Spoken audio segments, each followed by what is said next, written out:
All right, so we turn our attention to our earlier story we brought to you that had to do with 4 senators in America saying that if the 2 GITMO detainees that we have in Ghana escape, the United States of America should cut aid to Ghana.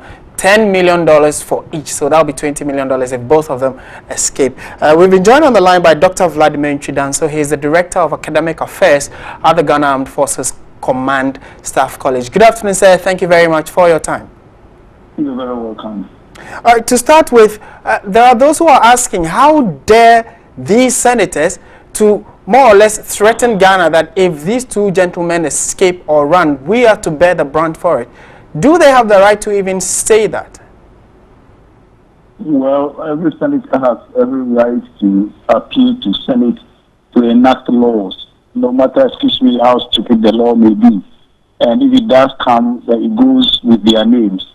So in the U.S., I don't force them. Senator Kirk is a very senior man, and he wants that, let him be. But the main point or the main focus should not be whether they have the right or not the right. The main focus should be on our response. I believe that with such a situation, there was an agreement signed. And in international law, we have a very simple dictum. Pacta sunt servanda. That is, once an agreement has been signed, its tenets must be seen to be fulfilled. And so the Ghana government can always rely on whatever the agreement was signed for the hosting of these 2 detainees between us and America to ask the Americans to fulfill their part of the bargain.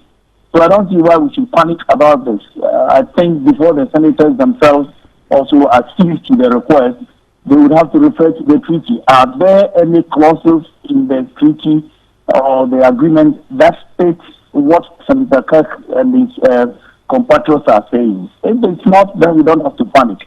If it is there, then I think we have to question our government also. But what would you say has accounted for their decision to even come up with this more or less a threat that if they disappear, we are going to be bearing the brunt for it? I can only think of one thing. The very fact that some of the detainees given to other countries have vanished and are back onto the war front. And this is a big concern for the Americans.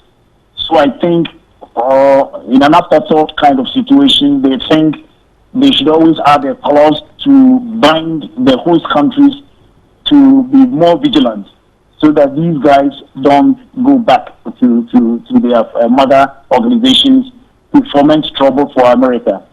But let me be quick to state that the countries that are accepting them should be forthright in demanding whatever it is that it will make the possible for these inmates not to run away. Because if they do, the host countries are themselves in trouble. Secondly, I do not see why, if we are bearing the brunt of hosting bad hostages for a country, that country should rather threaten us. I do not think this is going to come. What other options do we have now that they are here and we say we have enough security to guard them up until the 2-year time frame that we have? What can we do not to incur the wrath of America and these senators? We cannot incur the wrath of America in any way. That would be injustice in international law. As I'm saying, if these clauses are not there in the agreement, they can't threaten us. But supposing these clauses are there, then what we have to demand of America is to make sure so that they don't run away. What if America itself helps these ones to run away? What if people who hate both Ghana and America help these 2 inmates to run away? Let us note that for every prisoner, the dream is to run away. And so when these things are coming, we should be very careful. The point is that every prisoner prides himself in having just broken jail and gone away.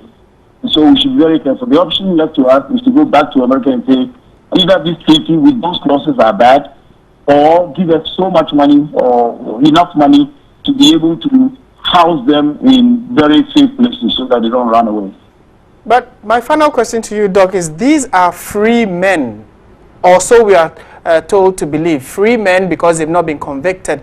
They are free men. How can we keep them how can we ensure that they do not run away? Do we have to probably tag them? The point is this, that at times I shudder to think what we mean by free men, and we are pampering this, and I mean, keeps we fooling ourselves into thinking that these people have done nothing. If they have done nothing and they are very free men, why would they give them to Ghana? The main point is that if they are free, then they should have been given their freedom from Guantanamo. There's no point in taking them anywhere. There are still about 90-something inmates over there. Let them free them all. So for me, we are not free men. A free man is not sent to another country to go into another prison. They are not free men. Okay. Thank you very much, Dr. Vladimir Antwi Danso. He is the Director of Academic Affairs at the Ghana Armed Forces Command and Staff College, giving us his thoughts on the supposed threat by 4 U.S. senators, saying that if Ghana is unable to keep an eye on the 2 Guantanamo detainees or ex-Guantanamo detainees who are in Ghana and they escape, Ghana should not get any assistance from the United States of America, and more or less 10 million cedis for one person, and that would mean that for the 2 of them, that will be 20 million cedis if they do escape. We'll